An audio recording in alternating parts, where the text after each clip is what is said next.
Muy buenas tardes a todas y a todos. Muchas gracias por estar presentes en este espacio, un espacio que vuelve a una figura, digamos, de trabajo junto con el equipo de los Centros de Apoyo a la Docencia, agrupados en la Red Nacional de Centros de Apoyo a la Docencia, REDCA, que tenemos por costumbre desarrollar anualmente, ya hace 12 versiones, el encuentro ECAP, un encuentro donde compartimos, un encuentro donde colocamos en común las buenas prácticas, aquello que nos fue bien, aquello que nos falta por progresar, aquellos elementos que van a permitir entonces producir esta sinergia entre los centros, este espacio también de colaboración, este espacio de ir creciendo.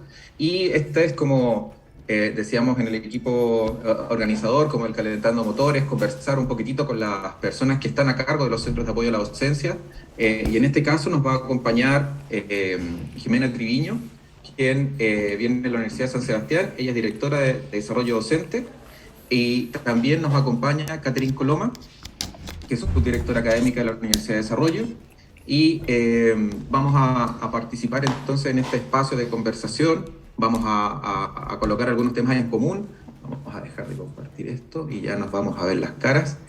El espacio es un espacio de conversación, por lo tanto también esperamos que aquellos que estén ahí participando también tengan la oportunidad de participar. César también, César Peña, de ENAC, que también nos va a acompañar como panelista el día de hoy. Y no sé si hay alguien más que me esté quedando en el tintero, perdón si es que no lo nombré, pero son los tres que vamos a estar compartiendo este espacio de trabajo, jefe de Centro de Apoyo Pedagógico e Innovación de ENAC. Bien, entonces, vamos a iniciar esta ronda, este espacio de conversación, conociendo un poco de parte de Jimena, ¿cómo fueron los desafíos, los principales desafíos que vivieron en la Universidad San Sebastián y que lo pudieron abordar desde este área de desarrollo docente? El audio. Muchas gracias, Antonio, por la invitación. Encuentro que este es un espacio fantástico para compartir. Traje una pequeña presentación, porque con imágenes sale mejor, así que lo voy a compartir.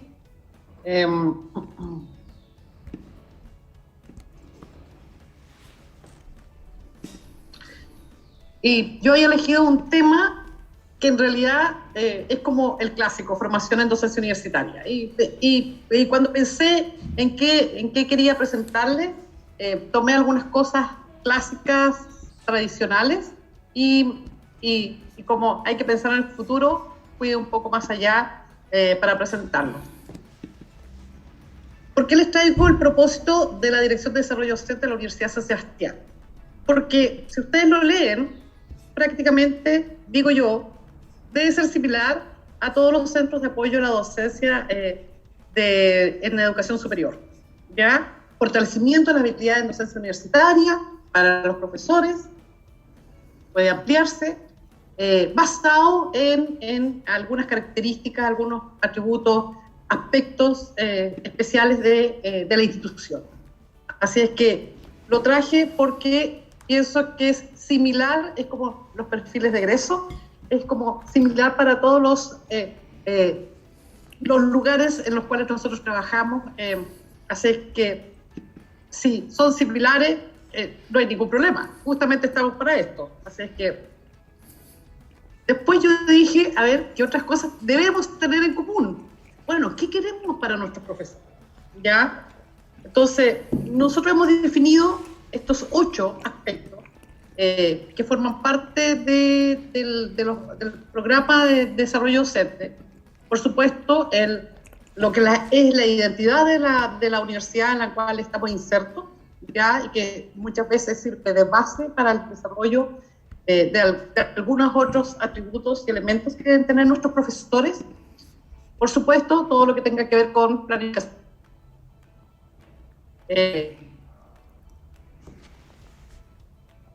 En términos de formación, metodología, estrategia y tecnología centrada en el estudiante, colaboramos, asesoramos, formamos, etcétera. Evaluación y retroalimentación, que es el último concepto, como aprendizaje con la sociedad y el futuro profesional. Tiene que ver con formación, también tiene que ver con hacer posgrado o puede ser pregrado, no fuera universitario. Por supuesto, universitaria, y es importante que esto contribuya a una formación permanente, a que nuestros profesores realicen una docencia basada en la evidencia científica. Cuesta un poco movernos para allá, y investigación en docencia universitaria. Me imagino que todos tienen definidos cuáles son algunos aspectos, un poco más, un poco menos, pero básicamente funcionamos con esto. Bueno, entonces, para lograr eso, lograr el propósito, cumplir con el perfil, apoyar el fortalecimiento de ese perfil, programa de formación en docencia universitaria, profesores, estudiantes, ya encuentros, jornadas, congresos para los profesores, y en el caso de la OSS, para los ayudantes. Programa de acompañamiento docente, me imagino con distintas modalidades, casi todos los centros de apoyo a la docencia lo tienen. Los concursos de innovación en docencia, difusión de orientaciones, videos, cápsulas por correo interno, páginas web, etcétera, etcétera. Investigación en docencia universitaria, algunos centros fantásticos, un tremendo desarrollo, y por supuesto asesoría a las carreras en los planes de mejora para las acreditaciones, las certificaciones, que no son acreditaciones, que no son de la CNA, no son obligatorias, las certificaciones por alguna agencia nacional o externa. Un poco más, un poco menos, en general, los centros de apoyo a la docencia tienen este tipo de programas. Entonces yo dije, esto es más o menos lo que hacemos todos, un poco movernos para allá, y investigación en docencia universitaria. Me imagino que todos tienen definidos cuáles son algunos aspectos, un poco más, un poco menos, pero básicamente funcionamos con esto. Bueno, entonces, para lograr eso, lograr el propósito, cumplir con el perfil, apoyar el fortalecimiento de ese perfil, programa de formación en docencia universitaria, profesores, estudiantes, ya encuentros, jornadas, congresos para los profesores, y en el caso de la OSS, para los ayudantes. Programa de acompañamiento docente, que me imagino con distintas modalidades, casi todos los centros de apoyo a la docencia lo tienen. Los concursos de innovación en docencia, difusión de orientaciones, videos, cápsulas por correo interno, páginas web, etcétera, etcétera. Investigación en docencia universitaria, algunos centros fantásticos, un tremendo desarrollo, y por supuesto asesoría a las carreras en los planes de mejora para las acreditaciones, las certificaciones, que no son acreditaciones, que no son de la CNA, no son obligatorias, las certificaciones por alguna agencia nacional o externa. Un poco más, un poco menos, en general, los centros de apoyo a la docencia tienen este tipo de programas. Entonces yo dije, esto es más o menos lo que hacemos todos. Bueno, y con todo lo que pasó, 2 años en pandemia, que a todos nos afectó, pero además un cambio, un quiebre, con un cambio no programado de todas las actividades docentes, que significó los trabajos que se han presentado últimamente, los papers que se han publicado, significó un quiebre tanto para los estudiantes como para los profesores en esta forma bastante tradicional en que estábamos funcionando. Ahora uno lo mira y dice, oh, ¿qué era tradicional? Pero fue un quiebre súper importante, con costos que recién se están conociendo, y por supuesto con ganancias que recién se están conociendo cuando se están implementando los primeros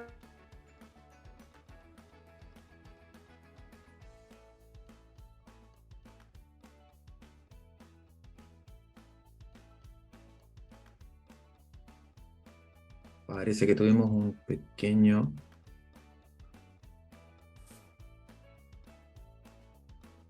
Sí, tuvimos un pequeño impasse con Jimena. El gran problema Ahí está. que ha emergido, tal vez lo habríamos tenido igual, pero es probable que un poco apagado, sin darle tanta importancia. ¿Qué es el bienestar de los estudiantes? ¿Ya?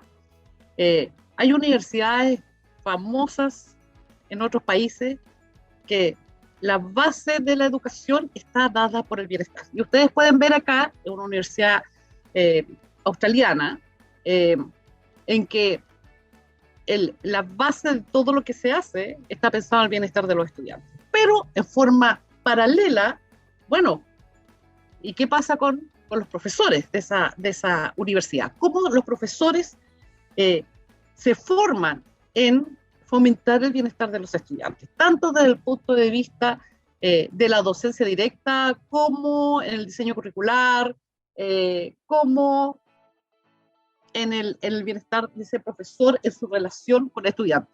¿Por qué? Porque el bienestar asegura motivación, mejores aprendizajes, etcétera, etcétera. O sea, todo lo que podemos decir para lo cual nosotros estamos acá hay teorías que dicen que el bienestar está en la base. Entonces yo me puse a pensar, ok, un gran desafío. Los centros de desarrollo docente de apoyo a la docencia se tienen que hacer cargo de este desafío en la formación de los profesores para el bienestar de los estudiantes. Sin embargo, yo dije, ¿qué pasa con los profesores? No estamos haciendo cargo de los profesores. Y me puse a buscar en la literatura y encontré que estaban saliendo los primeros papers, 2022, ¿ya?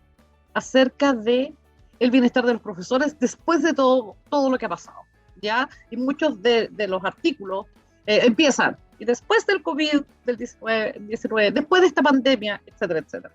Entonces, ¿cómo nos hacemos cargo del bienestar de los profesores, de los docentes de nuestras universidades? Estamos muy preocupados de nuestros estudiantes, pero, perdón, los profesores tienen que tener cierto grado de bienestar también para ser buenos profesores.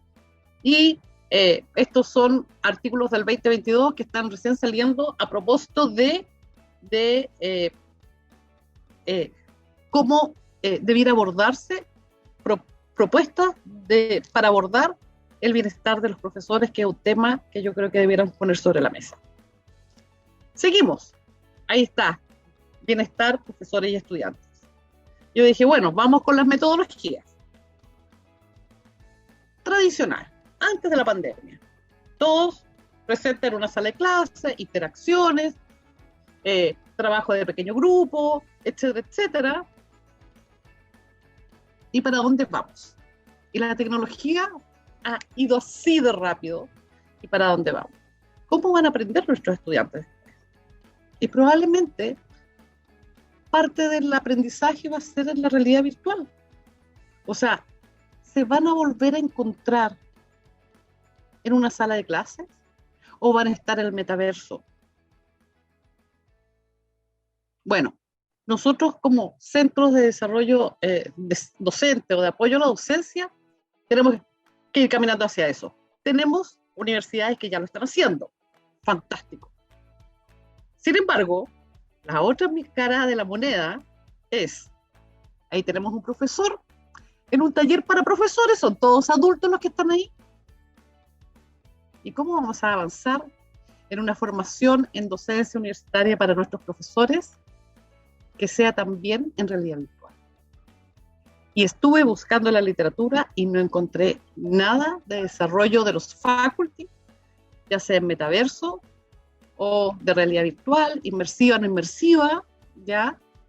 Y yo creo que es un área que debiera, así que el que sepa de alguna experiencia, por favor. Yo, por supuesto que no hice una búsqueda exhaustiva, ¿ya?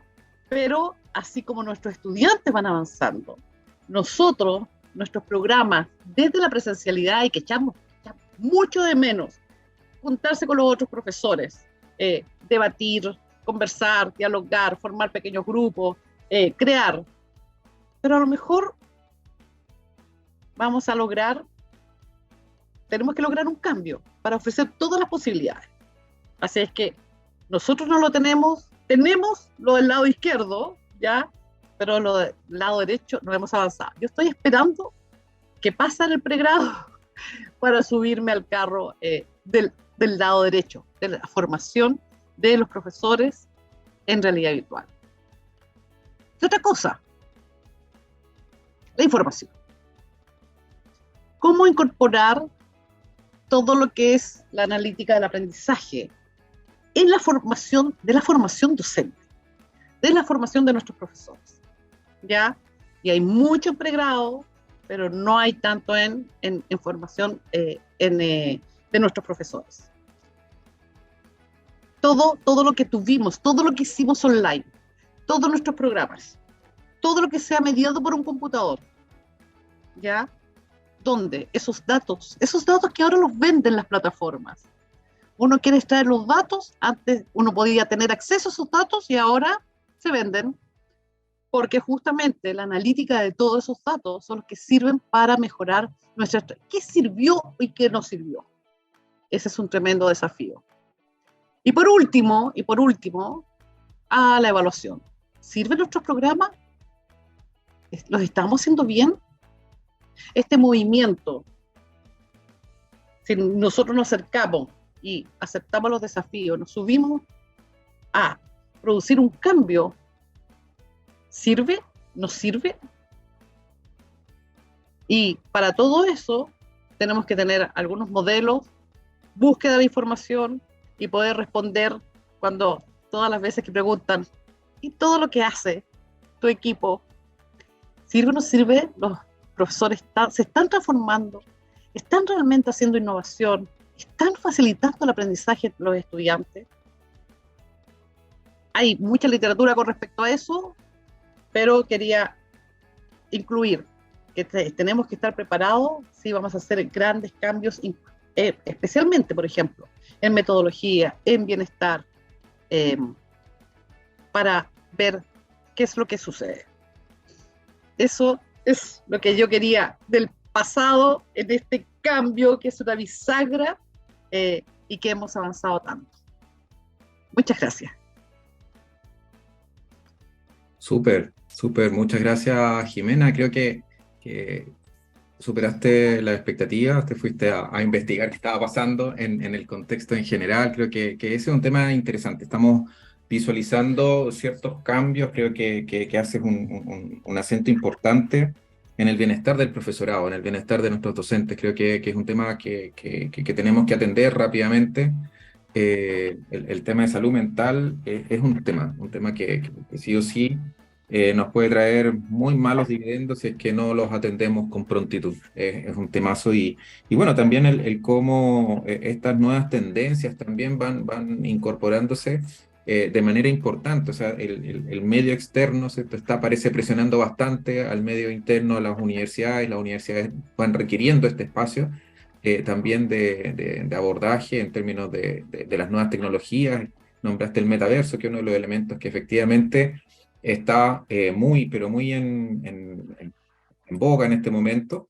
Hay algunos detractores, hay algunos que están a favor, y eso es un poco la figura, digamos, de cómo tenemos también que fortalecernos, informarnos y también estar a la vanguardia de estos elementos que efectivamente son propios del contexto y que no nos vuelva a pasar lo mismo que pasó en el 2019, que nos pilló muchas veces con algunos elementos que fueron muy nuevos para nuestra gestión. En eso, entonces, quisiera preguntar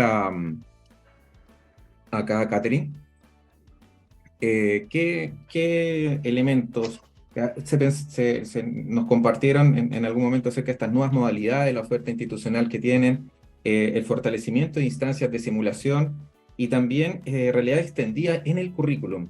Elementos interesantes que nos comparten entonces desde la Universidad del Desarrollo. Catherine. Gracias, Antonio. Sí, yo también quiero presentar algo para poder contextualizar un poco las ideas también que presentó Jimena. Me dan un segundito para compartir. Ahí parece que ya se está viendo. Ahí sí, ¿cierto? Es que se está viendo perfecto. Perfecto. Efectivamente, yo coincido en varios puntos que presentó Jimena y yo creo que en el desarrollo de la presentación y ahí podemos luego como dialogar respecto de los puntos que presentó Jimena. Se van a implicar varios elementos. Justamente cuando Jimena presentó los desafíos que tienen los centros, varios de los elementos que voy a comentar los compartimos y quizás no me voy a desarrollar tanto en alguno de ellos, pero también voy a desarrollar algo que quedó, obviamente, que es como la esfera proyectiva de todo lo que estamos, como la punta del iceberg que decanta en una serie de desafíos que como centro tenemos y como institución, y que es lo que me voy a concentrar más en el desarrollo de la presentación. Entonces, lo primero es que efectivamente, y esto va de la mano yo creo que como todos los lineamientos que nosotros tenemos como centro, es que todo lo que nosotros movilizamos para el momento de la pandemia y lo que estamos haciendo ahora con el retorno, ¿cierto?, va de la mano de no perder el proyecto educativo institucional, y por eso el título de la presentación, en el fondo, lo que nosotros hacemos es que no perder cuál es el sello de la institución y no perder la calidad de la enseñanza, que es un desafío importante por todo lo que compartió Jimena y lo que les voy a presentar ahora. El proceso de adaptación que llevó la universidad, para dar un contexto bastante como sintético, porque básicamente la mayoría de nosotros ya conoce cómo es el proceso, nosotros lo organizamos en 3 etapas. La etapa de la presencialidad a la virtualidad, que se presentó en el año 2020, nosotros identificamos o los agrupamos en estos 5 desafíos. El primero, que tenía que ver con la tecnología y que apropiarse de una plataforma que favorablemente nosotros la teníamos ya de un tiempo anterior. Canvas nosotros ya lo teníamos instalado y eso fue muy bueno para poder avanzar inmediatamente en marzo con las clases virtuales. No obstante, tuvimos que comprar licencias Zoom, que yo creo que a la mayoría les pasó, e invertir mucho en tecnología para poder abordar este desafío, ¿cierto?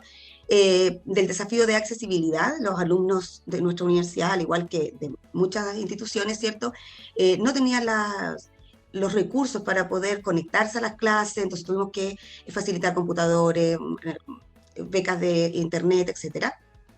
Tablet, por ejemplo, para ciertas asignaturas, como por ejemplo en el caso de las asignaturas de arquitectura, diseño, que necesitaban trabajar con maquetas, por ejemplo, virtuales, y ahí era mucho más fácil la corrección con tablets que mandar los trabajos por correo y que los profesores los tuvieran que imprimir. Entonces tuvimos que trabajar en eso. Desafíos de aprendizaje, y esto es súper grande porque tiene que ver con cautelar el desarrollo de la calidad del proceso de enseñanza y que efectivamente los alumnos pudieran lograr aprender la mayor parte de los contenidos que en ese momento cada una de las asignaturas tenía que desarrollar. Y ahí, obviamente, como todo lo que hicieron ustedes como centro, ¿cierto?, y nosotros igual, trabajamos en metodologías de enseñanza, generamos el aula virtual, que en el fondo era un sitio web en el cual los profesores podían ingresar y tenían acceso a de cómo organizar sus clases virtuales, para el tema de organizar bien los tiempos con los alumnos, mejorar las metodologías de enseñanza, la evaluación, que también era un tema por la figura del plagio que se podía presentar o de la copia, y todas esas figuras que nosotros también los presentamos. También teníamos el desafío bienestar, y aquí se mezcla bastante con lo que presentó Jimena, y esto en relación a los estudiantes principalmente, que luego se van a dar cuenta porque decanta justamente en nuestros profesores. Porque en esta etapa los profesores y todos, así como ustedes como centro, ¿cierto?, y nosotros, hicimos funcionar la máquina. No pensamos mucho en lo que teníamos que hacer, como si estábamos cansados, si teníamos cuál era el problema que teníamos enfrente, sino que trabajamos por darle continuidad al proceso formativo. Entonces, en ese sentido, nos preocupamos mucho de los estudiantes y de que ellos tuvieran, ¿cierto?, un buen proceso, una buena experiencia universitaria, a pesar de estar en la modalidad virtual. Y luego tuvimos desafíos de seguimiento, básicamente porque en el fondo tuvimos que aplicar encuestas de proceso, desde cambiar, por ejemplo, la encuesta docente, porque ya las clases no se daban como tradicionalmente se hacían, y poder ajustarla para igualmente evaluar el proceso de enseñanza-aprendizaje, hasta hacer encuestas de manera oportuna, como por ejemplo el uso de las clases híbridas, el uso de la metodología Canvas, la evaluación de los cursos, de modalidades de cursos virtuales que estaban trabajándose en modalidad más práctica, por ejemplo. Tuvimos que ahí aplicar encuestas de seguimiento para poder organizar esta información y generar oportunidades de mejora enseguida para cada uno de los procesos formativos. La segunda etapa y esta aparece más en el 2021, ¿cierto? Con un poco de avance en el 2020, en el segundo semestre, y como primer desafío, la flexibilidad. Básicamente acá, como todo, es la semipresencialidad. Nosotros tenemos una universidad que tiene una sede en Santiago, o en Concepción, según cómo se vea. Yo estoy en Concepción, entonces para mí la sede es Santiago, pero básicamente tenemos dos sedes, y en ese sentido, en este periodo del 2021 teníamos cuarentena en una región más que en otra, por lo tanto, ahí tuvimos que jugar un poco con la flexibilidad, donde algunos cursos se dieron en modalidad híbrida, y básicamente todo este periodo consistió en habilitar salas con cámaras y con toda la figura de clases híbridas para lo que es la modalidad de HyFlex, ¿ya? Que nosotros le denominamos HyFlex UDD. Y eso fue el mayor desafío, y con todo lo que eso implica. Ustedes que seguramente lo vivieron, ¿cierto? Lo están viviendo ahora. Las clases híbridas requieren de un trabajo y de una exigencia distinta del profesor, por lo tanto, de todas maneras había que capacitarlo, había que estar trabajando con él, ¿cierto? Para poder ayudarle en esta modalidad, invertir recursos, pero también apoyo en términos pedagógicos, y que esto resultara de la mejor forma posible. Y nosotros ahora, igual que todos, ¿cierto?, estamos en la etapa de retorno. Y acá los desafíos más importantes es, primero, el de la confianza, y que en el fondo es volver a la modalidad presencial, y en esto la universidad fue bastante motivadora para que los alumnos volvieran a vivir la universidad, ¿ya? Y esto porque para nosotros la experiencia universitaria es tan importante como el proceso formativo académico, ¿ya? Y en ese sentido se generaron todas las herramientas de difusión para generar la confianza de retornar a los campus. El otro, el desafío de nivelación, y eso sobre todo en las clínicas, las actividades prácticas, las actividades que tienen que ver con trabajo en terreno, las carreras de educación, las carreras de la salud, las carreras de artes, por ejemplo, que muchas de sus asignaturas necesitaban tener trabajo en terreno. Ahí este desafío para nosotros, y yo creo que para ustedes igual, es algo que todavía está trabajándose, ya no se ha resuelto, básicamente por el punto que viene, ya el desafío de bienestar. Nosotros estamos presentando, como hemos visto en la literatura, ¿cierto?, y los resultados un poco de lo que ha pasado en todas las universidades, los resultados de los primeros semestres en las asignaturas, con los estudiantes no han sido tan buenos como uno esperaba que fueran en el 2019. ¿Ya? Los alumnos que llegaron a la universidad llegaron con bastante vacíos de conocimiento, con experiencias que no habían estado completamente desarrolladas porque no fueron a práctica, o la práctica que tuvieron fue un poco más intensa y más acotada, entonces les dio poco tiempo para reflexionar, por ejemplo.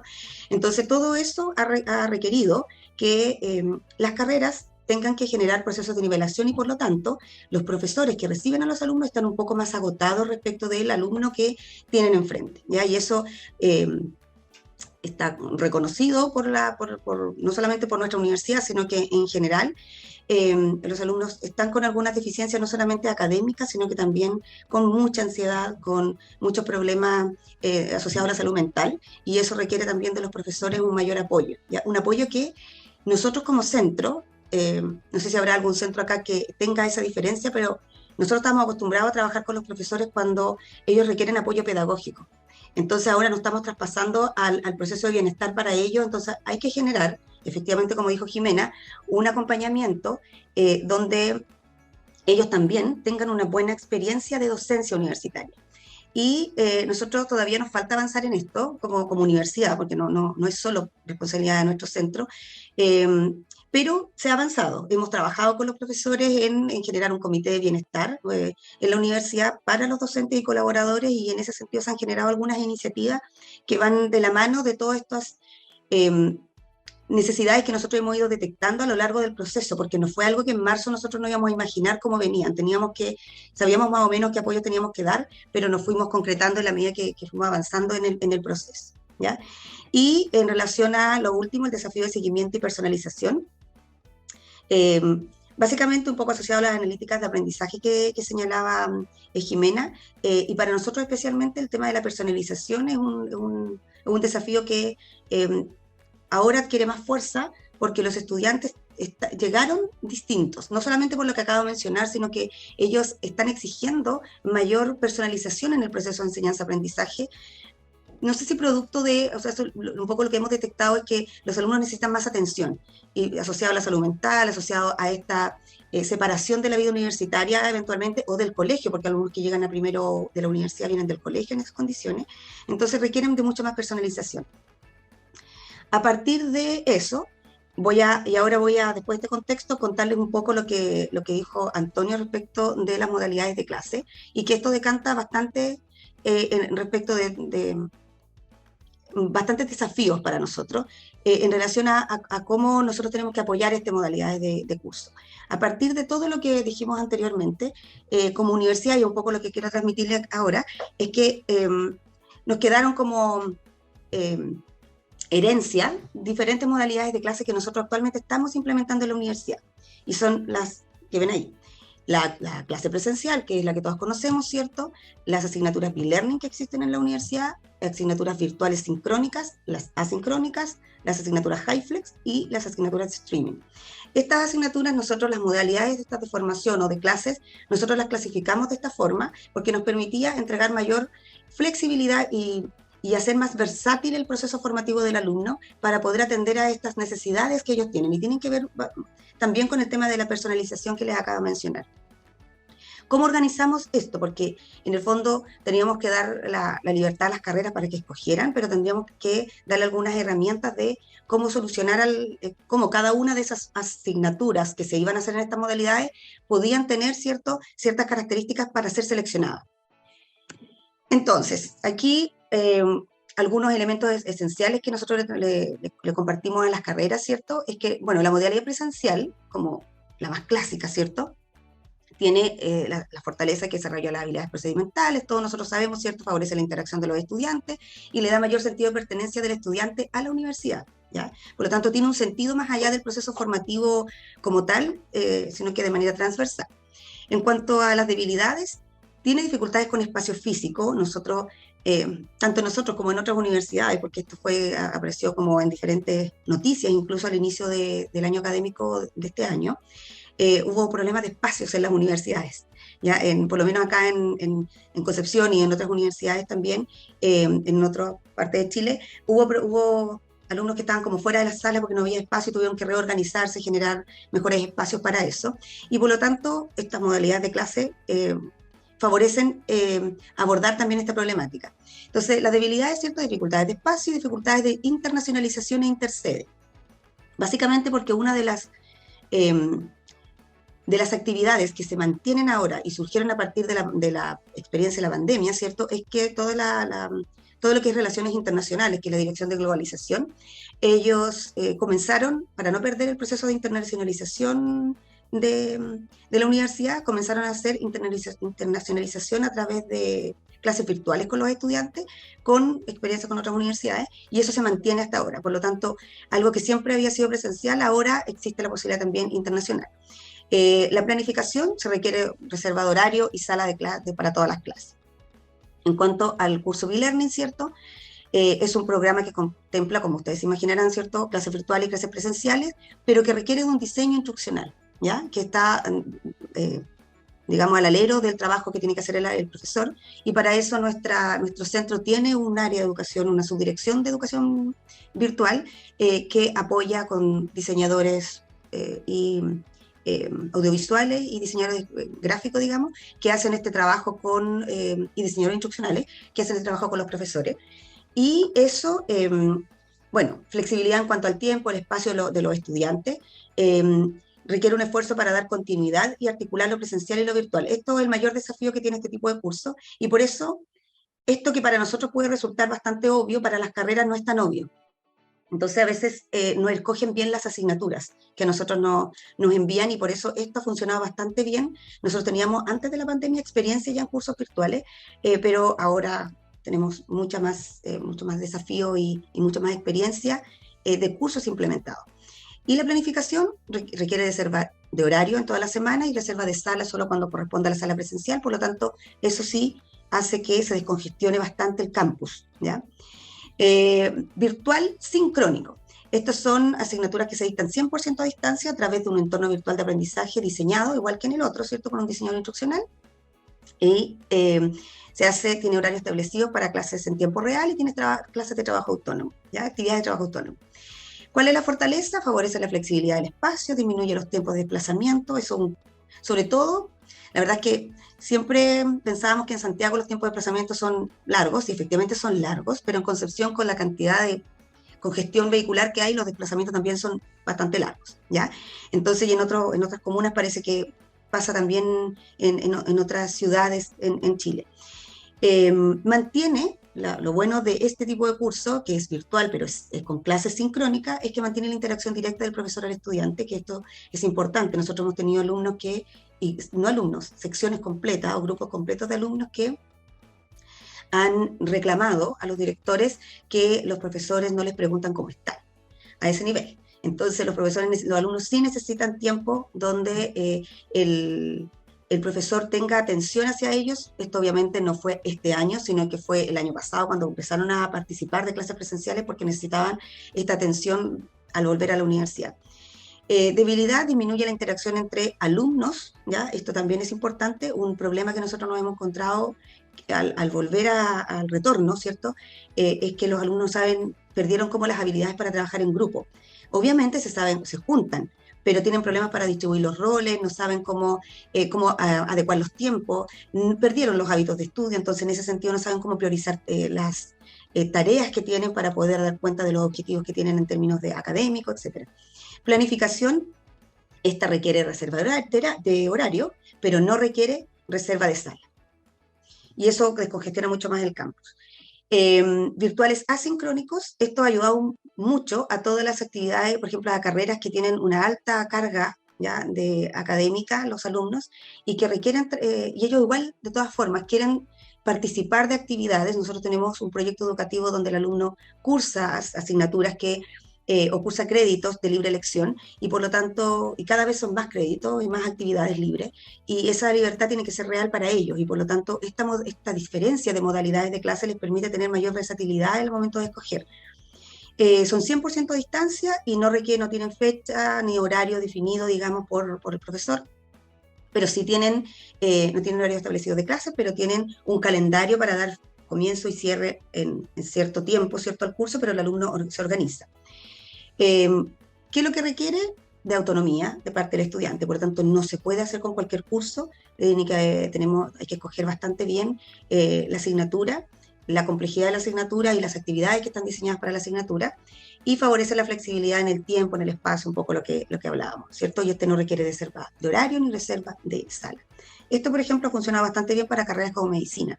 Los alumnos participan realmente en estas actividades y se pueden organizar mejor con los tiempos. HyFlex, aquí se utiliza bastante en posgrado este año. En pregrado también tenemos algunas experiencias, que esta es la modalidad híbrida, ¿cierto?, que todos conocemos, pero en posgrado ha funcionado muy bien, porque los estudiantes, se puede llegar a estudiantes de diferentes partes de Chile, y ellos pueden participar dependiendo de en qué sede se puede dictar el módulo de clase presencial, ¿ya? Nosotros, un poco atendiendo a lo que mencionó Jimena, los talleres que nosotros estamos como centro, los dictamos antes en modalidad presencial. Sin embargo, con la pandemia, por supuesto, lo empezamos a dictar online. Y este año hicimos un híbrido. Mezclamos algunos cursos virtuales, otros cursos presenciales y unos cursos HyFlex. Y la verdad es que con los cursos presenciales no nos fue tan bien como experiencia. Si quieren compartirles eso, la verdad es que los profesores valoran bastante no desplazarse, no salir, no sé, un sábado, quedarse hasta tarde, prefieren conectarse desde su casa, y en general tenemos muy buena convocatoria. Y dictamos un curso HyFlex que era en modalidad de simulación con realidad extendida, que lo voy a tocar ahora enseguida, y eso, la verdad es que ese funcionó bastante bien, ¿ya? Eso lo hicimos con modalidad HyFlex, ¿cierto? Y luego los grupos que estaban, digamos, en cada una de las sedes, pues fueron a los laboratorios donde pudieron trabajar y manipular los recursos. Básicamente requiere un esfuerzo adicional por parte del profesor para manejar ambos grupos, eso yo creo que todos lo sabemos, y requiere el visto bueno de la vicerrectoría, porque en el fondo nosotros tenemos que cautelar la presencialidad, porque nuestro currículum es presencial, nuestra universidad tiene carreras presenciales, por lo tanto tenemos que resguardar esa figura ahora en el retorno, ¿ya? Y en cuanto a la última, que es las clases de streaming, son las clases virtuales que dimos por contexto de emergencia, pero que nosotros lo denominamos de esa manera porque en el fondo no son asignaturas que se tienen que dictar con el visto bueno de vicerrectoría en modalidad a distancia, porque el profesor no está en Chile, porque es un relator que obviamente no puede estar presencialmente, que es un muy buen relator, por ejemplo, un profesor, o que por contextos de emergencia. ¿Ya? A nosotros nos ha pasado entre... Aquí tuvimos un simulacro que tuvimos que, por cualquier contexto de, por ejemplo, ahora con el 18 de octubre, por ejemplo, ya se avisó y de un día para otro se hizo las clases online y los alumnos ya saben, por lo tanto no perdemos clases cuando hay algún problema o una emergencia que se presenta.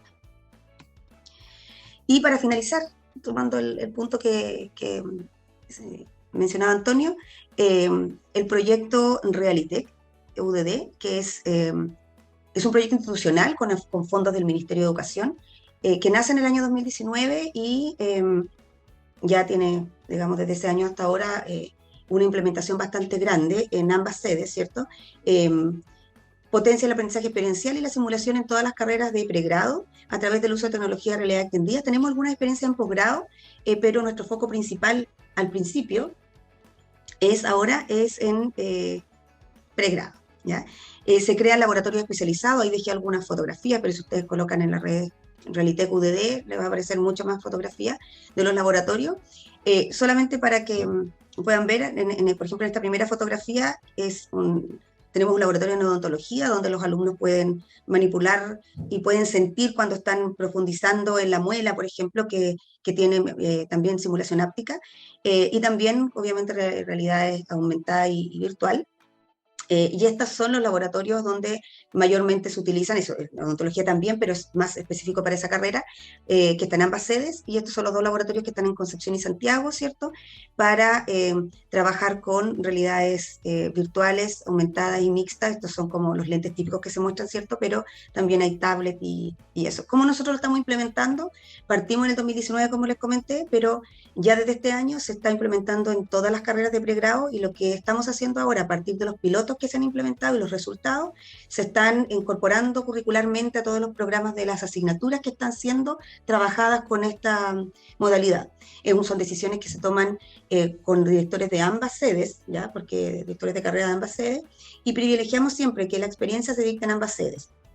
Hay veces que hay diferencia entre una asignatura y otra cuando son electivos, por ejemplo, en Santiago y Concepción, pero se realizan ambas sedes en las carreras de pregrado. Entonces, esa figura nosotros lo estamos haciendo con la subdirección de tecnología y la subdirección académica, que es la que está a cargo mío con la parte curricular, y es la que hacemos la vinculación entre ambas áreas para poder, digamos, integrarlo curricularmente.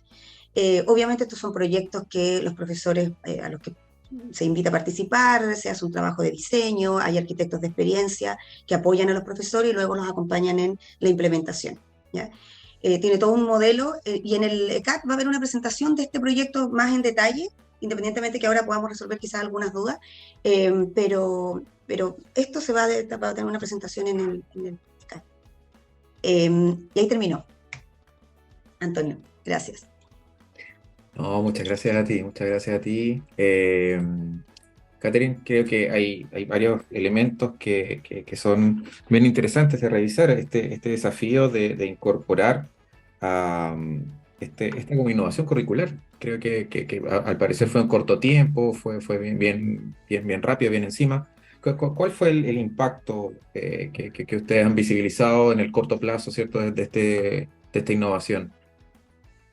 ¿La de Realitech? Uh-huh. Sí. A ver, nosotros ahora la tenemos implementada en todas las carreras de pregrado, ¿ya? En todas las carreras se ha hecho una implementación del proyecto con diferentes asignaturas, porque en el fondo, antes de incorporarlo curricularmente, porque al quedar en el programa de asignatura se hace patente y queda fijo, se puede modificar, por supuesto, pero en el fondo no, al quedar en el programa ya se deja estipulado que independientemente del profesor que tome la asignatura, la actividad se tiene que trabajar en el aula, ¿ya? Y antes de hacer eso, nosotros lo trabajamos a partir de pilotos, ¿ya?, con los arquitectos de experiencia del área de realidad, de Realitech, que es parte del centro, ¿cierto? Y eso ha tenido, bueno, impacto porque se desarrolla en ambas sedes siempre. Eso es importante porque nosotros no hacemos pilotos solo en una sede, Ya si un proyecto se implementa y lo queremos colocar en el programa, se implementa en ambas sedes, porque en el fondo la realidad de los estudiantes es distinta, tenemos que ver si efectivamente la motivación de los alumnos, la forma en que ellos interactúan con el contenido a través de los recursos, y a partir de eso, el impacto ha sido bastante bueno, por algo es que nosotros lo podemos integrar curricularmente, ¿ya? Nosotros, como esto está asociado también a un proyecto del Ministerio, este proyecto finaliza este año y por lo tanto tenemos que rendir estos resultados este año de los proyectos de inserción curricular. La inserción curricular tiene dos ámbitos de implementación. Por un lado, aparte de la experiencia, por supuesto, es que está incorporado en los modelos formativos o educativos de las carreras, ¿ya? Eso está puesto ahí, y además, de manera muy pormenorizada, en cada una de las asignaturas que lo implementan, ¿ya? Y esto es conversado con los directores de carrera, con los profesores que lo implementan, etcétera. ¿Y por qué ha sido bastante rápido? Básicamente yo creo que tiene que ver porque facilita bastante que el área curricular de la universidad esté incorporada en el centro de innovación, ¿ya? En algunos centros el área curricular está afuera. Entonces, eso nos hace que nosotros podamos conversar rápidamente de los proyectos de implementación. Por ejemplo, cuando se quiere hacer un piloto con algún curso de una asignatura, nosotros incluso nos mezclamos entre otras áreas, porque hay otra área que es de formación pedagógica, que hace procesos de implementación, ya con los profesores, y vamos probando software con los profesores, vamos trabajando con los directores, entonces eso es bastante rápido, ¿ya? Una metodología bastante ágil. Entonces, en ese sentido, el impacto en términos de número, no lo tengo ahora porque en el fondo son todos los cursos que se han implementado, pero yo creo que cuando vean la presentación ahí van a presentar todos los datos de los resultados, pero sí son todas las carreras de pregrado, eso sí, ya son 26 carreras y en todas se han implementado programas de realidad extendida, y eso para nosotros es bastante positivo porque es algo que además la universidad ha promovido mucho. Nosotros teníamos la difusión de este proyecto el 23 de octubre, si no me equivoco, como del 2019, y no pudimos por todo lo que pasó que nosotros conocemos, y después la pandemia, entonces tuvimos que hacer una inauguración de todo este proyecto en modalidad virtual. Y así todo pudimos avanzar con el proyecto, bastante desafiante, pero se ha logrado bastante bien en ese sentido. Sí, una interesante experiencia. Esa parte, justo ahí hay una clave no menor, esa comunicación que hay integrada al estar tan juntos las unidades. Creo que es Sí. punto clave. Queda acá, bueno, en esta parte del conversatorio, la idea es que quedan abiertos los micrófonos por si ustedes quieren hacer algún tipo de consulta, los que están presentes puedan participar también de las experiencias que nos contó Jimena desde la Universidad de San Sebastián y Catherine desde la Universidad del Desarrollo. No sé si tienen alguna duda, alguna consulta, algo que compartir con nosotros. Hola, buenas noches. No encontré la manito acá en la pantalla. Buenas tardes y un gusto saludarlos a todos. Yo particularmente había enviado un tema que tenía que ver con los modelos de formación y la legislación vigente y cómo se incorporaban a nuestros programas de formación, ¿ya? Pero me voy a articular un poco con lo que presentó Catherine y Jimena, porque hay un punto de encuentro que también a nosotros nos mueve mucho como centro, que tiene que ver con la evaluación de impacto de lo que nosotros hacemos. Y eso es algo, a propósito de estudios míos también, que estamos todos, yo creo que todo el mundo estudia. Hace rato que estoy como en ese tema de investigación y nos ha pasado, creo, a las universidades o a los centros de apoyo a la docencia, que hemos hecho muchas cosas, muchas, y la pandemia nos llevó a hacer otras más. Imagínense que ya entramos en la realidad virtual, es increíble. Y creo que el punto acá, el nexo que tiene que ver con la evaluación del impacto es muy importante, porque eso nos permite actualizar nuestros programas de formación y nos permite decir dónde comenzamos y dónde tenemos que hacer modificaciones y actualización. ¿Y por qué yo ponía el punto de la legislación y la normativa? Porque resulta que, a propósito, antes de la pandemia tuvimos el estallido social, Y antes del estallido social tuvimos el tema de la actualización de la ley por temas de acoso, la discriminación, por lo tanto son elementos que las universidades a través de sus proyectos han recogido y han creado sus unidades. Entonces nosotros como centros de formación estamos obligados a incorporar, ¿cierto?, en la formación de nuestros docentes aspectos de la ley. Yo tengo acá, tengo lleno de notas, me van a perdonar, pero tengo algunas que no me las sé como de memoria, pero por ejemplo, en el último periodo, tenemos la ley sobre educación superior el 2018, tenemos la ley, el 2019, la ley de identidad de género, que tampoco la podemos desconocer porque recuerden que estos movimientos surgen normalmente en los estudiantes de la educación superior. Y bueno, la LEGE, que viene a actualizar la antigua LOCE, que es como el marco general de la educación, que es el 2020. Por lo tanto, en este último periodo han ocurrido hechos sociales, políticos, sanitarios, que nos llevan también a revisar lo que estamos haciendo, cómo actualizarlo, pero no los podemos actualizar sin evaluar cuál ha sido el impacto de lo que hemos hecho. Entonces, creo que algo súper importante, y por eso me quise como colgar un poco de las exposiciones que ustedes hicieron, porque creo que lo de la realidad virtual es muy hermoso. Ojalá se pueda incorporar rápidamente en la mayoría de las universidades, pero también nos trae un desafío. ¿Cómo nos preparamos efectivamente, como lo planteaban acá Jimena y Catherine, los profesores?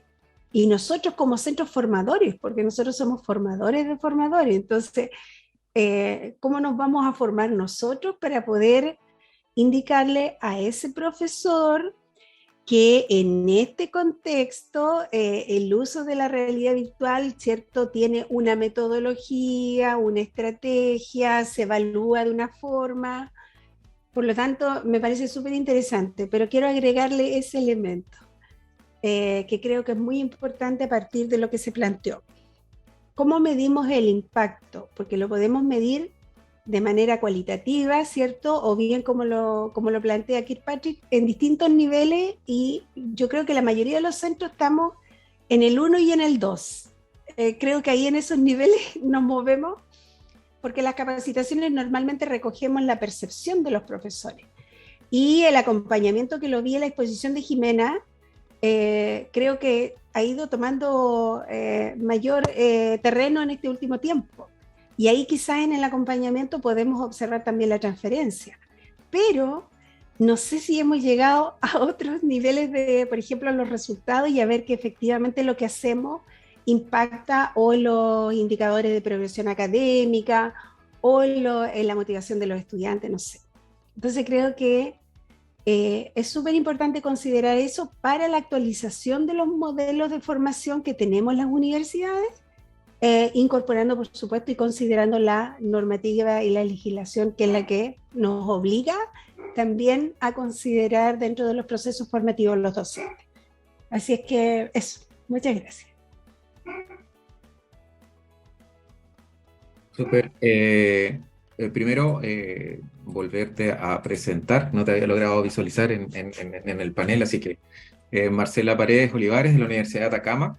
Ella es asesora pedagógica y claro, como ella mencionaba, íbamos a charlar sobre este tema, el tema de la legislación y la normativa de formación docente. Ahí hay varios elementos que revisar y que aportar en estos tópicos. Creo que efectivamente también, así sumado, ¿cierto?, a este bienestar de los docentes, también hay que atender esa otra parte, que son elementos muy, muy relevantes que tenemos que tener en claro y en atención en estos centros, que no solamente muchas veces se visibilizan solamente como un centro de capacitación, ¿no? Acá hay otros más elementos que son también importantes y que van trascendiendo.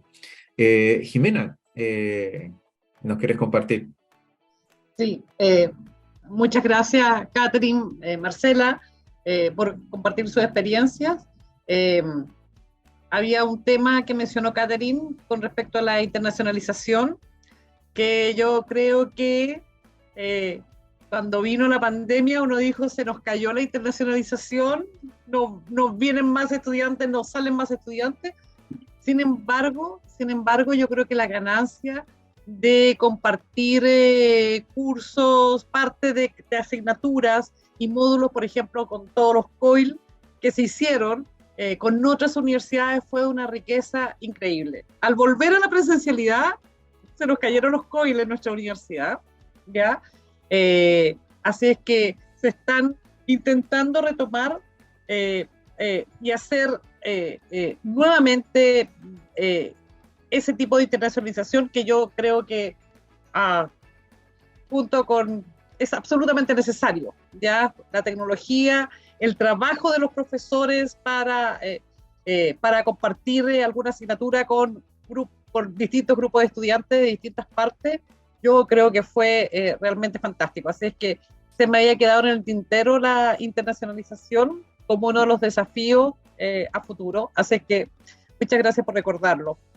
Mi pregunta, Catherine, va a lo siguiente. ¿Y cuándo la formación de los profesores con realidad virtual? ¿Lo tienen ustedes pensado? Porque para mí es un sueño en este momento. Nosotros tenemos, justamente ahora en noviembre comenzó la primera experiencia en metaverso, pero yo lo veo tan lejano. Yo creo que, tal como decía Marcela, a lo mejor debiéramos formar como un consorcio para avanzar en la formación de los profesores de nuestras universidades utilizando la realidad virtual. No sé si ustedes lo tienen pensado y me daría una envidia increíble, así. ¡Ah! No tengas envidia, porque no, no, que es lo que tenemos nosotros, así que tranquila, yo creo que todos tenemos que trabajar sobre eso. Nosotros, cuando les comenté de los talleres, menos mal que teníamos poquitos talleres presenciales, porque pensábamos que ese iba a ser un tema para los profes, muchos virtuales, y teníamos este curso HyFlex, y justo el curso HyFlex que dictamos era de simulación con realidades, ¿ya? Y ahí sí nosotros trabajamos. El curso de capacitación fue en el espacio del laboratorio. Los profesores tuvieron la primera aproximación a lo que significaban las realidades extendidas, digamos, para que tienen que saber de qué se trata primero, y luego manipularon y trabajaron con digamos, los recursos, los lentes, etcétera, las tablets. Sin embargo, sigue siendo una capacitación que se utiliza el material, pero siempre el profesor visualizando la asignatura en ¿cierto? Los contenidos en su asignatura. Entonces yo creo que el desafío está en buscar software que permitan trabajar los contenidos que nosotros tenemos en los talleres, porque de lo contrario no nos sirve. Porque efectivamente nuestro foco ahora, como ustedes vieron que nosotros ya tenemos como las metas de implementarlo en al menos una asignatura, cuando me preguntaba Antonio sobre el impacto, al menos una asignatura dentro de todas las, digamos, el currículum de las carreras de pregrado, al menos una, la mayoría tiene una o dos. Sin embargo, ahora nosotros tenemos que empezar a trabajar respecto de las metodologías, porque al principio era, si nosotros hacemos un taller de aprendizaje basado en problemas, el taller debería ser basado en problemas, ¿cierto? Entonces ahora, cuando nosotros estamos dando las diferentes modalidades de clase, nosotros avanzamos en hacer esta figura con los profesores. Sin embargo, como les digo, no fue tan bienvenido a los talleres presenciales. De los 3 que dimos, pudimos dar 1, porque los otros como que los profesores no quisieron. Entonces ya, cambiamos los horarios y todo el tema, con todo el desafío que tiene eso. Pero ya, lo ajustamos.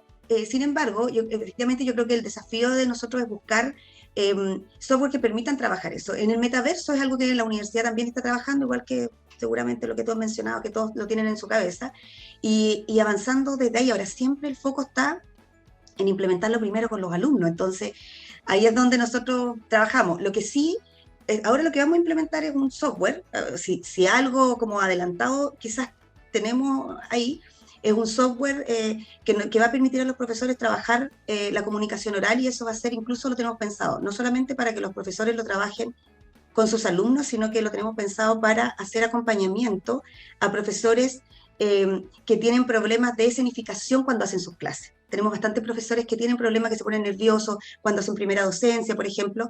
Entonces, en esa figura, contactamos a una profesora que es experta en comunicación, evaluó el software, que es un software que es Chiara o Chiara, vea cómo se llama, y de hecho lo vamos a empezar a implementar y estamos en eso porque ya lo probamos. Ella evaluó 2 software y con uno de ellos vamos a implementarlo con un grupo piloto de profesores, porque hay que probar primero cuál es la ventaja que tiene, y eso igual demora, porque en el fondo además son caros, entonces hay que entregar recursos, y son, por ejemplo, este software tiene una licencia para, por nombre, por root.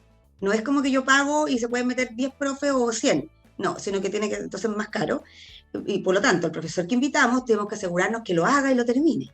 Entonces ahí tenemos que pensar bien con quién lo vamos a hacer para que nos dé resultados. Por ejemplo, un profesor que necesite desarrollar esas habilidades, otro que sepa de comunicación oral, otro que haga comunicación oral, por ejemplo, y ahí buscar el grupo, que es lo que hemos estado pensando, y presentarlo como una beca de formación, o le entregamos un certificado, porque eso se puede hacer, y estamos pensando esa estrategia para poder llegar a este grupo de profesores, que es un poco el foco que nosotros queremos, y de ahí siempre los procesos, como me imagino que ustedes lo harán igual, los procesos funcionan bastante bien si uno lo hace por etapa, ya como una innovación gradual, incremental, ¿cierto?, de crecimiento guiado.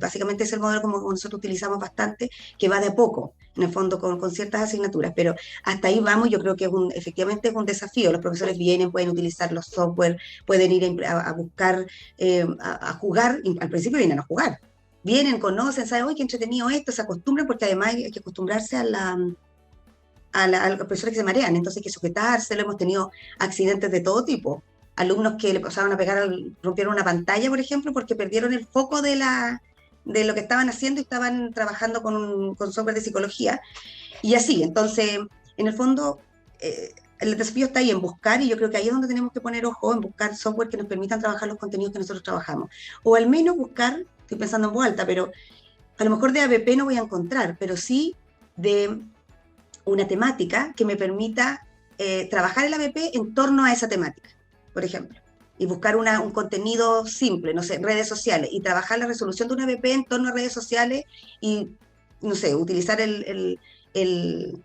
algún software que permita a los profesores llegar y utilizar los recursos, digamos, de realidad aumentada o realidad virtual. Y lo otro, el metaverso, que eso funcionaría bastante bien. Eso sí, pero hay que avanzar en ese punto. Así que, Jimena, no sientas envidia, ¿por qué no? Todavía estamos en eso. Yo quería levantar la mano para tomar un punto de lo que dijo Marcela respecto del impacto. La verdad es que nosotros, en nuestro centro, ha sido el tema del impacto, por los proyectos de innovación que implementamos, por todos los proyectos que son parecidos a lo que presentó Jimena al principio, que todos manejamos, ¿cierto? Entonces, de hecho, evaluamos el impacto de proyectos y evaluamos el impacto del diplomado que nosotros tenemos. Esto lo pusimos hace como un año atrás, un poquito más, puede ser. Y la verdad es que es bien difícil. Mi tendencia, de la experiencia que nosotros tenemos, es que lo primero es que el aprendizaje, nosotros todos sabemos, el aprendizaje no es causa-efecto, o sea, está influido por múltiples variables, desde que si el alumno vive cerca o lejos, si tiene recursos, si toma desayuno, si tiene problemas de salud mental. O sea, hay tantos factores que influyen en el aprendizaje que es difícil decir, con esta innovación logré este impacto, porque en el fondo puede estar mediado por el grupo de alumnos, por ejemplo, por la generación. Entonces, nuestra experiencia es que lo que hemos implementado ha sido más holístico. Hemos hecho focus group, hemos trabajado. Por ejemplo, lo que hicimos con el diplomado fue entrevistar a los profesores, entrevistar a los estudiantes con focus, alumnos que les fue bien, a los que fue mal, a los que les fue más o menos, a los profesores, ver un pre y un post de resultados y las calificaciones, la evaluación docente, y la encuesta de la evaluación docente, diría yo. Eso fue, si no se me queda algo en el tintero. Y en relación a eso, los resultados, de todas maneras, no son buenos, porque efectivamente dieron buenos resultados con el tema de la evaluación asociado al diplomado, pero no son trascendentales ni significativos. O sea, el profesor mejora, pero no son contundentes o no son resolutivos, ¿ya? Porque en el fondo la variación no es tan significativa. Entonces los profesores, ¿por qué? Porque el profesor que hace un diplomado voluntario viene porque es más preocupado, es un profesor que es más, siento, atento, que se motiva por la enseñanza. Entonces ese factor también tenemos que manejarlo, y ahí entonces hay que evaluar otras cosas, evaluar los talleres, ver los acompañamientos, es como todo un conjunto y ahí es bastante difícil, pero a mi parecer, por la experiencia, el tema holístico funciona un poquito mejor porque permite no solamente tener un dato, sino que explicar el proceso, explicar por qué se logró o no se logró ese desarrollo, porque hay más variables metidas en el análisis, en el fondo. Eso. Súper, súper, muchas gracias, Catherine. Creo que se van como poniendo estas ideas y un poco esa era la idea. Ese es el propósito, digamos, de un conversatorio. Creo que se van como transfiriendo ciertas cosas que de otra manera cuesta más y eso es un poco el espíritu de Cat. En esa misma figura quería invitar a Angie Estuardo de la Universidad Católica de la Santísima Concepción. Ella es jefe del Centro de Innovación y Desarrollo Docente. Ella tiene temas vinculados con la figura de los ecosistemas de innovación docente y las estrategias de los centros de apoyo a la docencia. Angie. Ahí sí. Hola, muy buenas tardes, casi buenas noches, ¿cómo están? Bueno, contarles que quiero compartir en realidad una experiencia, la experiencia nuestra como centro. Somos un centro relativamente, tiene hartos años el centro, pero estamos recién incursionando en estas temáticas.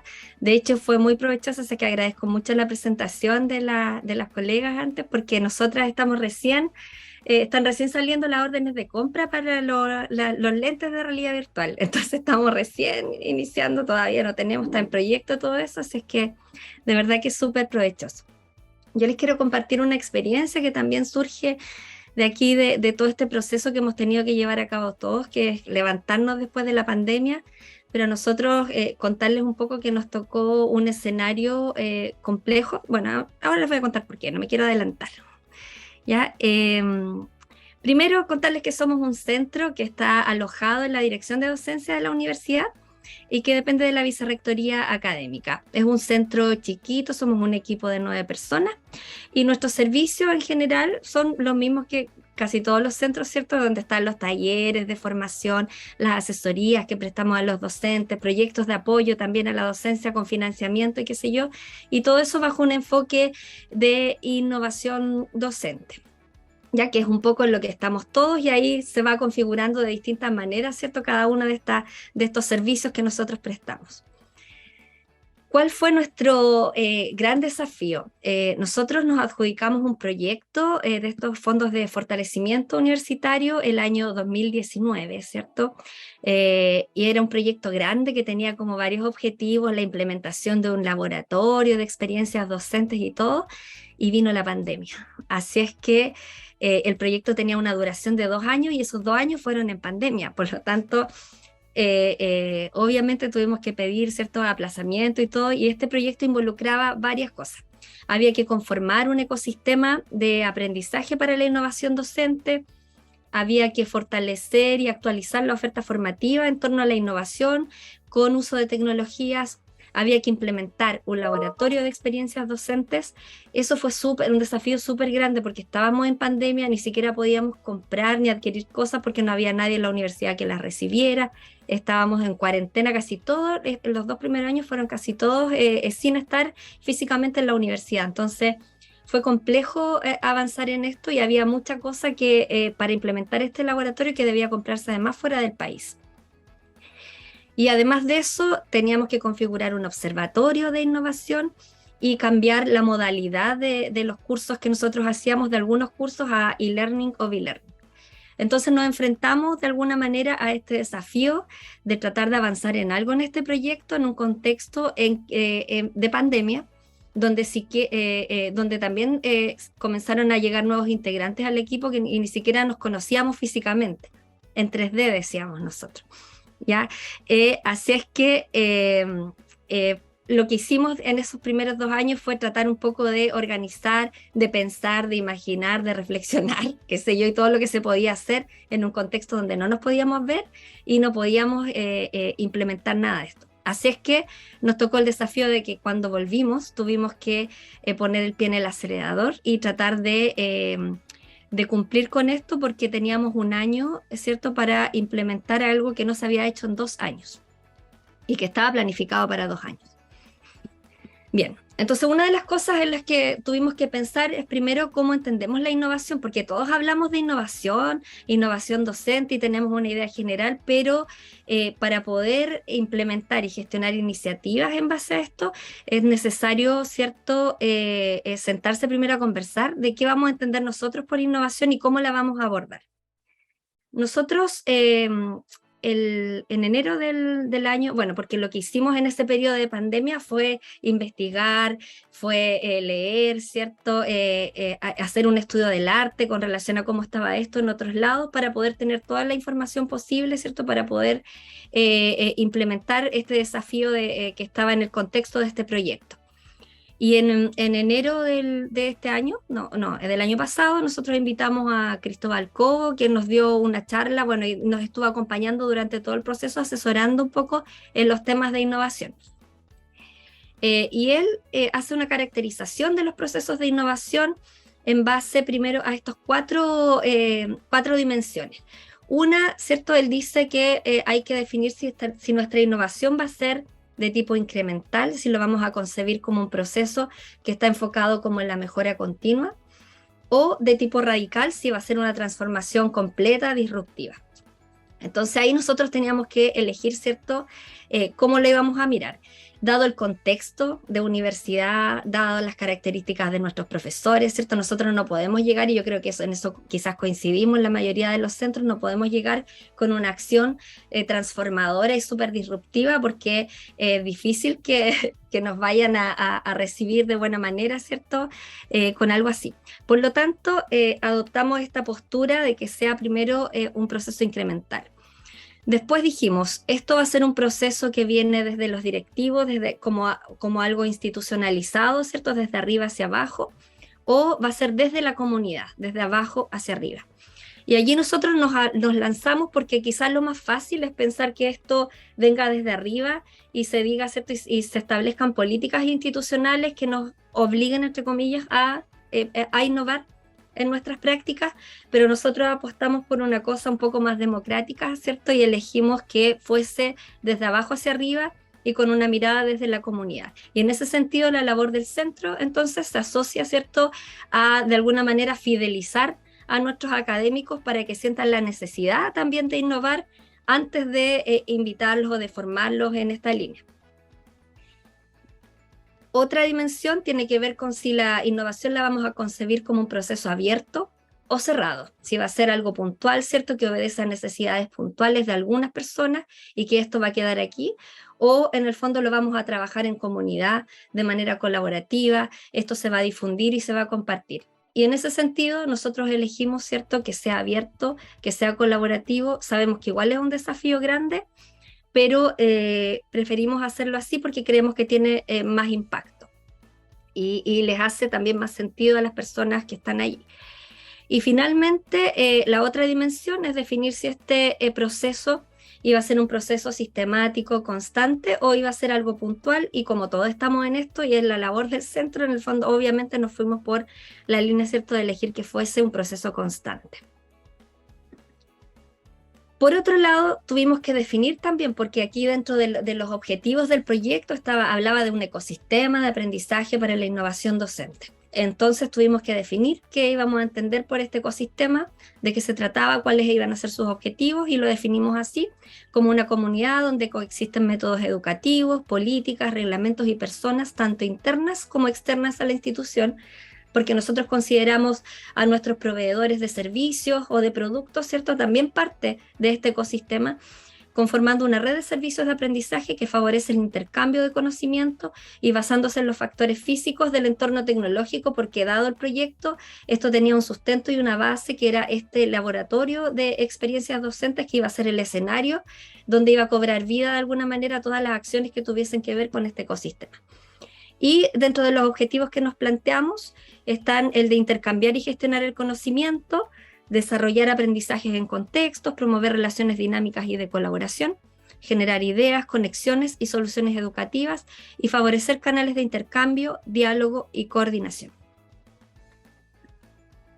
Sobre esta base, lo que nosotros hicimos, como dijimos que íbamos a practicar y que íbamos a concebir la innovación como un proceso que va de abajo hacia arriba, como un proceso que iba a ser colaborativo. Entonces lo que hicimos como centro fue invitar a representantes de todas las facultades de la universidad, quienes después se articularon con nosotros, ¿cierto? Y se configuraron y se certificaron como embajadores del centro. Hoy día nosotros tenemos embajadores de nuestro centro en todas las facultades, y ellos terminamos, ¿cierto?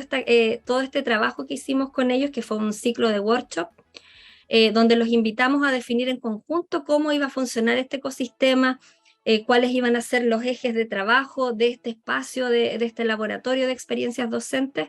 Entonces, todo esto nace y parte, ¿cierto?, de las necesidades y de la participación de los mismos académicos con representación de todas las facultades involucradas. Entonces, en base a esto, nosotros hicimos y trabajamos con técnicas del agilismo, hicimos varios workshops con ciclos de divergencia y convergencia, ¿cierto?, para finalmente llegar a definir que nuestro trabajo en este ecosistema iba a tener foco en 4 principales ejes, que yo puse la foto aquí de cómo llegamos, porque en el fondo, me pasé, que son estos ejes de formación, colaboración, experimentación y producción, donde se agrupan de alguna manera las funciones que nosotros hoy día desarrollamos como centro. Ahí hay algunas fotitos de todo el trabajo que desarrollamos, en lo que alcanzamos a implementar, ¿cierto? Antes de volver a la presencialidad. Entonces, cuando llegamos ya estaba este espacio que teníamos ya adjudicado el espacio, que fueron 2 salas del edificio central que se juntaron, se abrieron. Había muebles que eran pizarras, había una pared que era pizarra, había pizarras colgantes, muchas pizarras. ¿Ya? Y ese espacio lo utilizamos de alguna manera para trabajar y llegar a la definición de estos 4 ejes.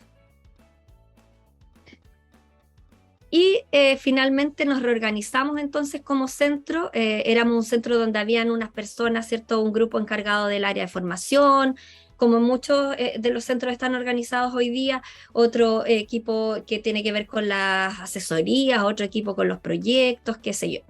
Entonces, pero nosotros nos reorganizamos y hoy día somos un centro que está organizado en torno a estos 4 ejes, donde todas las acciones que de alguna manera nosotros desarrollamos contribuyen a las otras. Entonces trabajamos con una estructura más bien redárquica, más que jerárquica. Entonces tenemos el eje de producción, que es donde se desarrollan todos los recursos de apoyo a la docencia, que van desde hacer, no sé, una infografía para el profesor, un video, hasta un curso, convertir un curso en modalidad e-learning. Tenemos el eje de experimentación, que es donde están todas las metodologías, o sea, ahí es donde los profesores prueban las metodologías activas, distintas modalidades de enseñanza, distintas tecnologías, con asesoría obviamente del centro. El eje de formación, donde están nuestros talleres, programas especiales que hoy día tenemos distintos de formación de mentores, programas especiales para el Instituto Tecnológico, programas de inducción, para formación de ayudantes, etc. Y hoy día también tenemos una oferta de diplomado que comienza ahora en enero y que lanzamos ahora a fines de noviembre. Y además tenemos el eje de colaboración, que es el eje donde están nuestros embajadores que participaron de este proceso. Tenemos allí mentorías académicas y comunidades docentes. La gracia de pensar como ecosistema es que todo aquello que se produce en un eje también tributa a otro. De la experimentación pueden salir recursos o pueden salir iniciativas de producción. De la formación pueden salir iniciativas de experimentación o de producción o de colaboración, etc. Y todo esto se lleva a cabo, digamos, en este escenario que es este laboratorio de experiencias docentes, que fue nominado LabSeed cuando se gestó el proyecto. Y además de ello, todo lo que nosotros hacemos, la idea es que se configure y se le dé visibilidad a través de este observatorio de experiencias docentes que va a ser lanzado, de innovación, perdón, docente, que va a ser lanzado ahora en el mes de enero. Entonces, de esta forma logramos articular también lo que ya veníamos haciendo como centro, porque la idea también no era tomar este proyecto como una carga de trabajo adicional, que sí lo es de por sí, pero la idea era articular las acciones que ya estábamos haciendo con los objetivos también del proyecto, no que fuese algo que sumara más, sino que algo que se integrara con lo que ya veníamos haciendo, porque seguíamos siendo las mismas personas. Algunas consideraciones que tuvimos en cuenta para hacer este trabajo participativo con representantes de todas las facultades. Primero, considerar un rol de facilitador en estos workshops. Este trabajo fue muy de reflexión sobre la acción y para la acción. Por lo tanto, estos procesos de reflexión tienen que ser guiados, tienen que fortalecerse, generarse un espacio adecuado para eso, fortalecerse un clima de confianza, de motivación. Entonces, para eso el rol del facilitador es súper importante. Y por supuesto, también importante el reconocimiento a quienes participan de ello, que fue también porque los docentes participan, pero hay que generar cierto reconocimiento que va más allá. Nosotros le entregamos a eso, fue una ceremonia que hicimos, pero más allá del certificado también hay un reconocimiento en su carga académica y en su desempeño académico, en su convenio de desempeño académico. Algunas iniciativas que ya han surgido en el trabajo que hemos desarrollado durante este año son las células de innovación, que salieron como iniciativas de grupos que se conformaron equipos interdisciplinarios entre los embajadores. Allí salieron iniciativas que tienen que ver precisamente con algo que mencionaba, que se mencionaba al principio en la primera exposición, que tiene que ver con el autocuidado docente. Salió de los mismos docentes la necesidad de desarrollar una propuesta formativa que tuviese que ver con el autocuidado de ellos, para poder transferirlo a los estudiantes. También tenemos un programa hoy día en ejecución de mentorías académicas, donde los docentes con más experiencia acompañan a docentes noveles en ciertas áreas, en las áreas de innovación, docencia e investigación. Tenemos también un programa especial de formación en innovación para académicos del Instituto Tecnológico, porque allí son otros requerimientos y otro escenario. El Instituto Tecnológico tiene 4 sedes, nuestra universidad tiene la casa central acá, pero además tiene distintas sedes que son donde se imparten carreras técnicas. Por lo tanto, allí las necesidades son distintas, el escenario es distinto, por lo tanto hay un programa especial para ellos.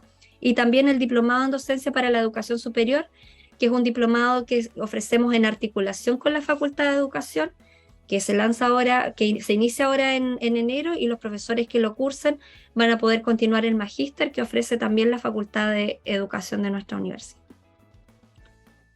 Y bueno, es un video, pero que dura 1 minuto, que tiene que ver, que muestra un poco el trabajo que hicimos. No sé si se escucha. Sí, se escucha. Ya.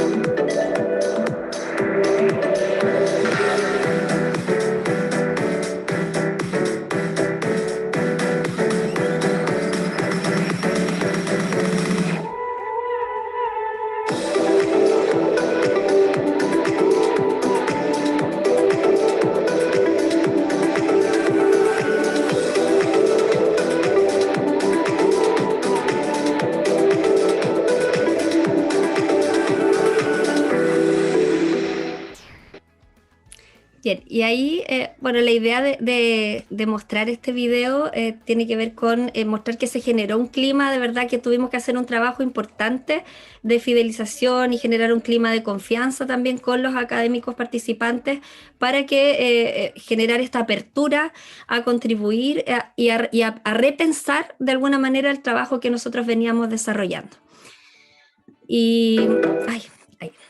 Pero también quiero invitarlos a un último tema que a lo mejor va a parecer que no tiene nada que ver con lo que hemos hablado, pero la verdad es que creo que es importante y trato de instalarlo cada vez que hablamos de esto, porque creo que no importa cómo configuremos estos ecosistemas de innovación, no importa la tecnología con la que contemos, no importan los equipos de trabajo que tengamos dentro del centro, si nosotros no nos articulamos o no de alguna manera visualizamos lo que está ocurriendo también fuera.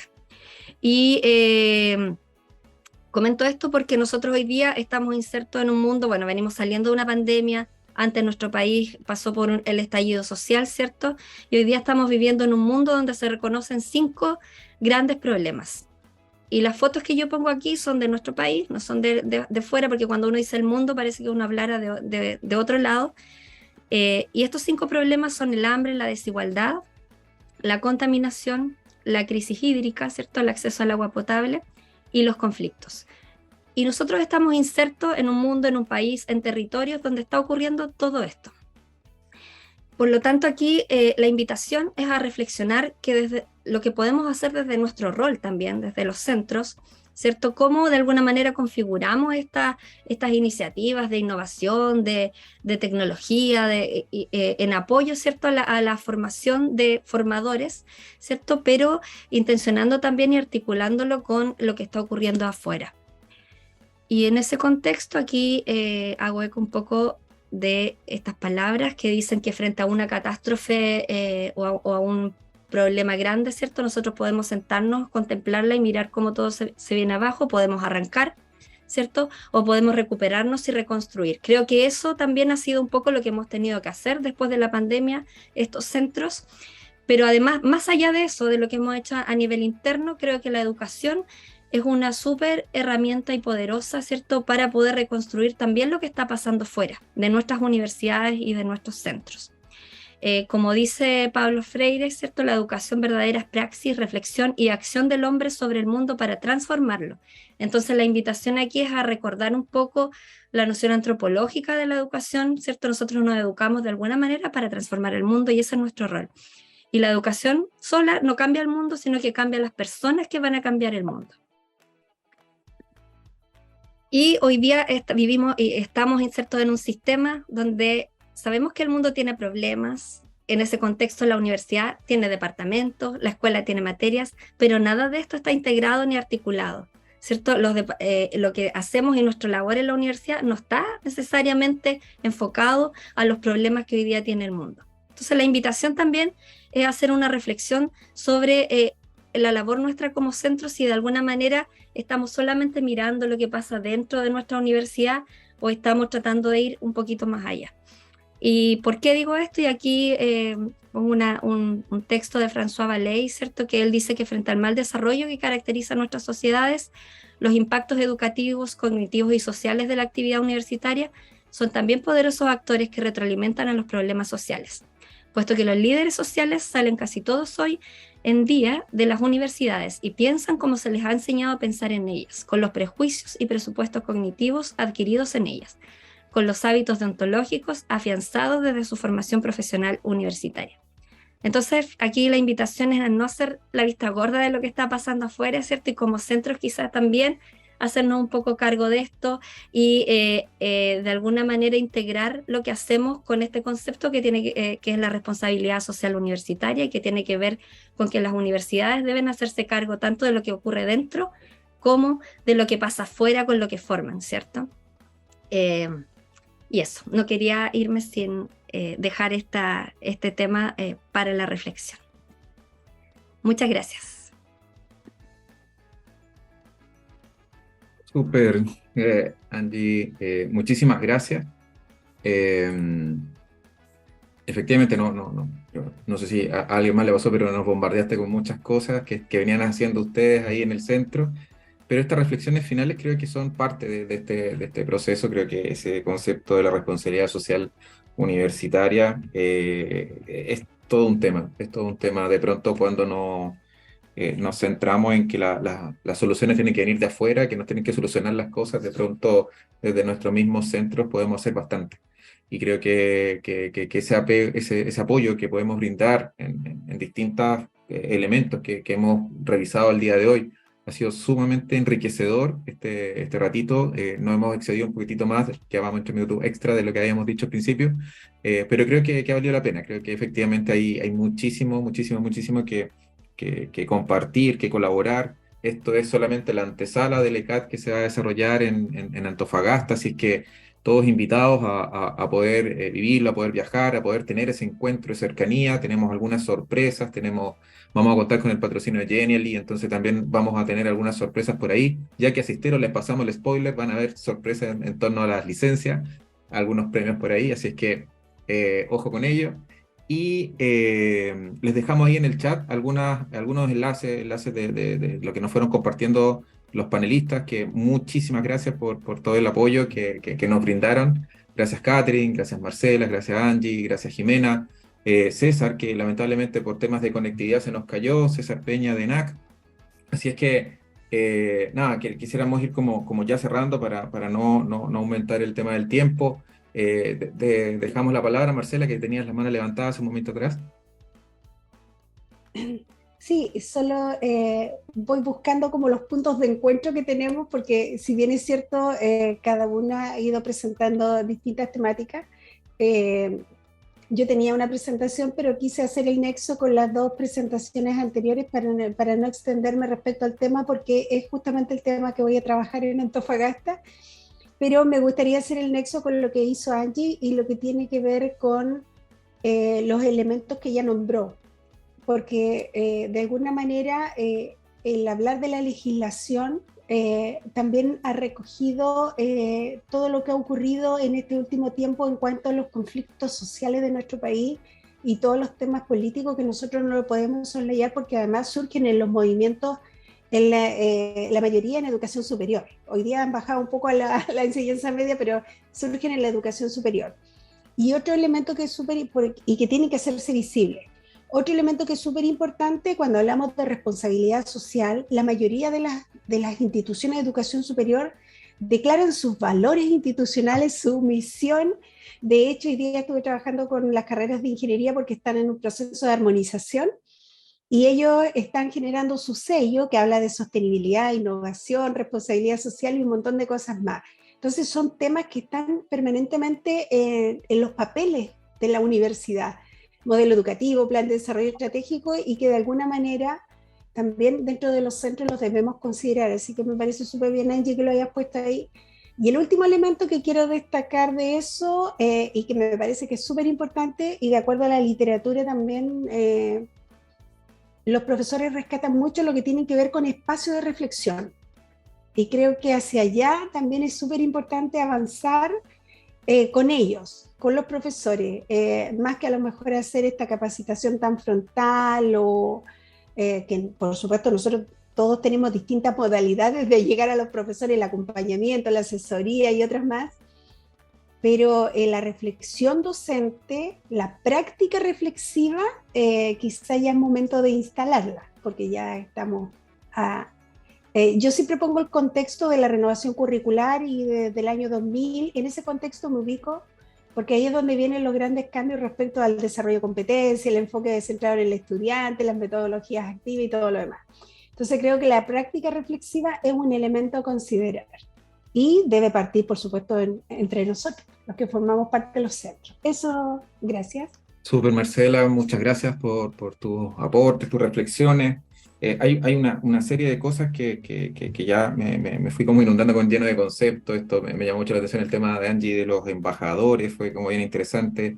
Este trabajo con Cristóbal Cobo, que imagino que trabajaron este tema de la universidad extendida también. Entonces, hay mucha riqueza. Yo creo que la posibilidad de que todos podamos ir a Antofagasta, ojalá lo podamos hacer para hacer como dice Ría, ¿verdad? El reencuentro, un espacio en el que podamos hacer este necesario networking, en el que nos podamos volver a estrechar y hacer este trabajo colaborativo. Creo que colocar en común estas cosas son muy necesarias, principalmente por estos puntos que como dice Marcela, que este final de Angie, de colocar temas de contexto, son necesarios. O sea, no podemos tapar el sol con un dedo. Efectivamente está sucediendo, son los elementos que preocupan a nuestros docentes, a nuestros estudiantes y a sus familias.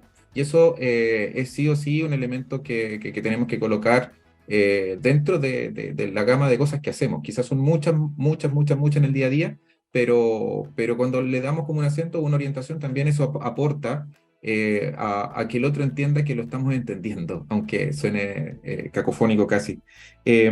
Agradecerles entonces a cada uno de los panelistas, agradecer también la participación de todos los que estuvieron presentes en esta sesión. Esta entonces solamente fue el calentar motores antes del ECAT que se va a desarrollar en la Universidad Católica del Norte. Somos la Universidad de Playa Ancha, que estamos aportando en el ámbito de lo digital. Y nada, quedar todos conectados y poder seguir en este ámbito, digamos, de desarrollo y atentos también a ir recogiendo aquellos elementos que pueden ser pertinentes. Vamos a, si bien el evento es totalmente presencial, lo que queda en la Católica del Norte, igual vamos a tener algunos enlaces, algunas cosas que vamos a tener ahí a través de las redes sociales y que en el fondo la idea es poder recoger y poder sistematizar. Luego de todo esto, la idea es poder llegar a una publicación que haga visible esto para todos los centros. Así es que muchísimas, muchísimas gracias. No sé si alguien más quisiera decir algo. También me despido en nombre de Valeria, que tenía un problema de conectividad. Valeria es mi colega de la Universidad Católica del Norte, con quien hemos estado trabajando en conjunto para desarrollar este CAD que vuelve al norte en esta ocasión y que bienvenidos sean todos para que podamos tener ese encuentro. Como les decía, hay varias otras cosas también que se están promoviendo para sacar valor a la presencialidad. O sea, si vamos ahí, hay que sacarle provecho. Así es que eso y que estén muy bien. Muchísimas gracias.